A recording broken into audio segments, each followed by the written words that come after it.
कि हमारा बेटा होता तोहरा के बुलाई बनाना दो।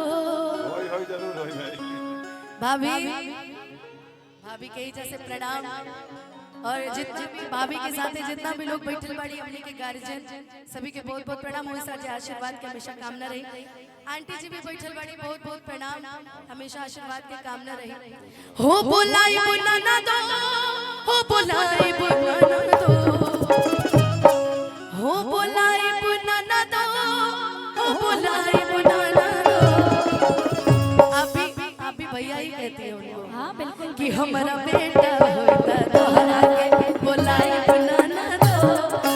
बेटा बुलाई बनाना दो, हमारा बेटा होता तोहरा के बुलाई बनाना दो।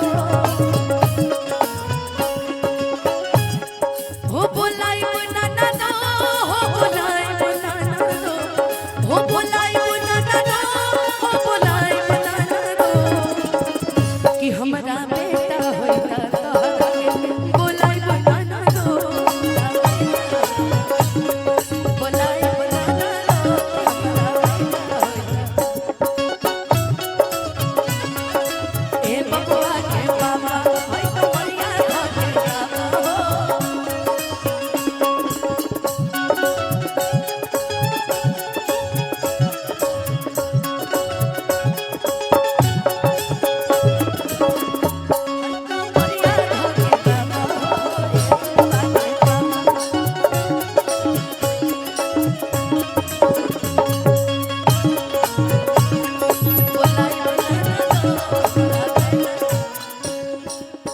सौरीली पहाड़ी में कंगना देवो।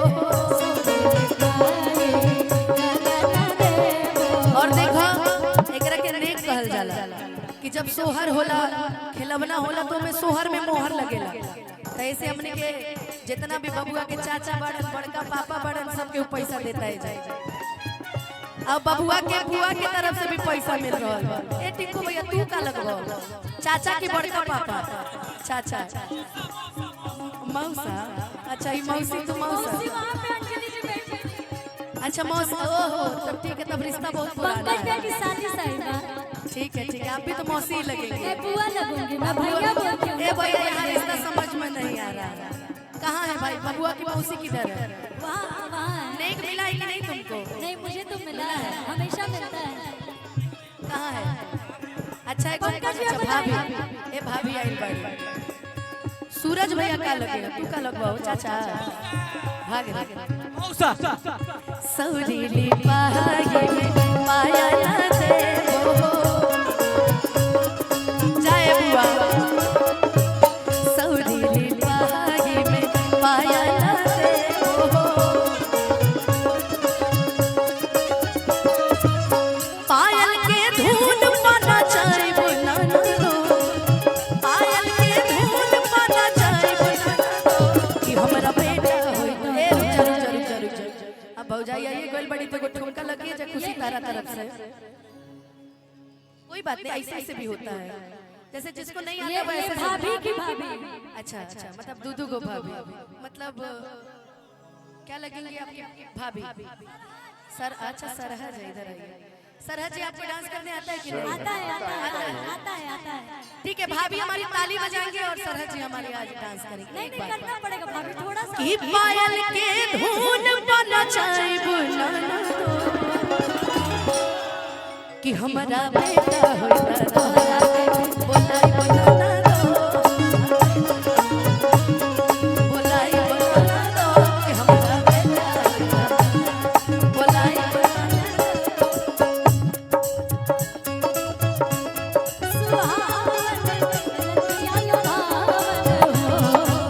जुग जुग जिया सुलाला बाबा दादा के भाग इलगना लोए गुलबा के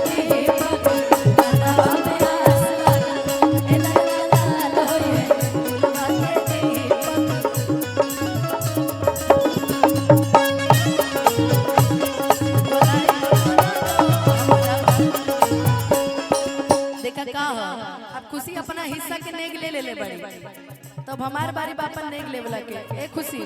अरे बुआ सोना चांदी मिलल कि ना? पंकज भैया चीना चाहिए हमने के बादी में, अभी ना बादी में, ठीक नो। सौरीली पहाड़ी में पाया ना देवो। अंजलि जी आएंगी। बबुआ की मौसी जी आइए जल्दी। कहाँ है भाई बबुआ के मौसी? आइए आइए आइए। अच्छा बबुआ की मौसी सुंदर बड़ी कुंवारी है। है, अभी शादी नहीं हुआ। अच्छा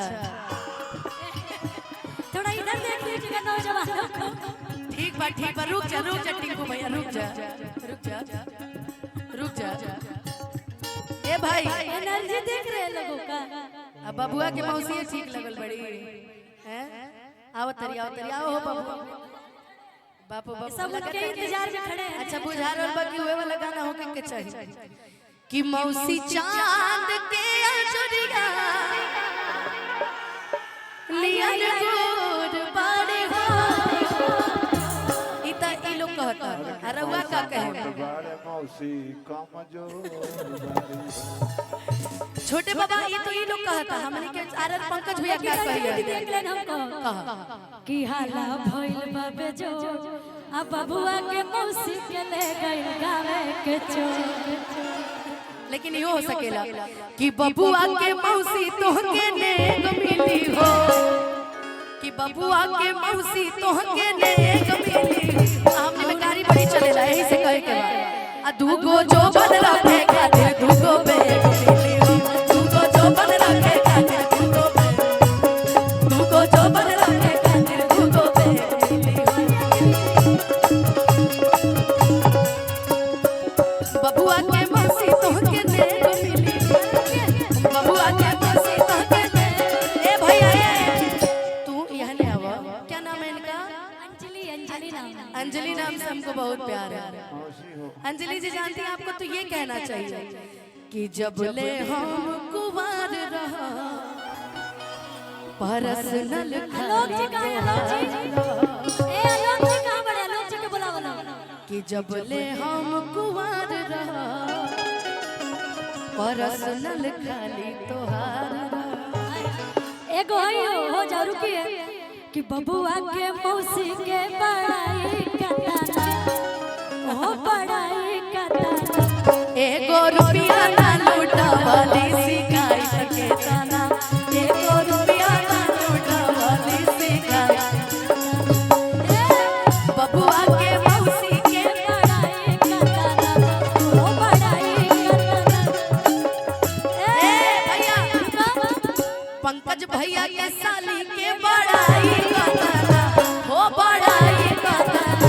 एगो रुपया ना लूटावली सिखाई सके तना, एगो रुपया। आलोक जी कहाँ हैं? आलोक जी ए आलोक जी के बुलाओ लो भाई। भाभी कहाँ रहे हैं आलोक जी? इतने सारे परिवार के लोग हैं, थोड़ा और जाओ।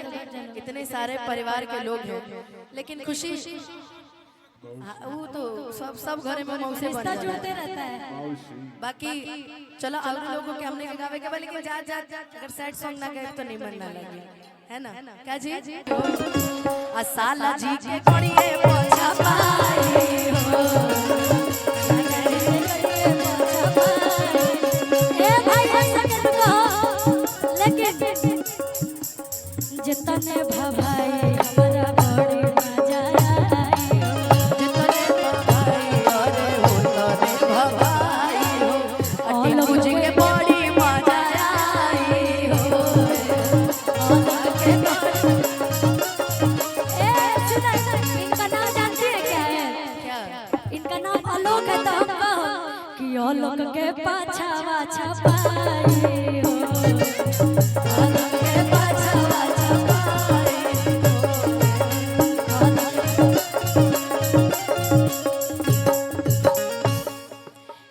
नहीं हाँ वो खुश रहेंगे। साले साहब गाली सुन रहे इसलिए ना कि हितई में आई के हिलावा तारी डोला। अरे हितई में आई के हिलावा तारी डोला, हिलावा तारी डोला। और ये लाइन अंजलि जी के लिए, भाभी के लिए नहीं कि अलग तार बहिनी हो गई रे बाबा गो, अलग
गोलू तार बहिनी खिलाड़ी ए गोलू तार बहिनी खिलाड़ी हाय राम रोकेले मोटर गाड़ी हाय राम रोकेले मोटर ए गोलू गोलू तान्या दीदी हम चाहब तू इन्हें आ जा कमलेश देहाती भाई हम के बीच में आइल बानी जैसे प्रणाम बा गोलू भाई के पूरा टीम के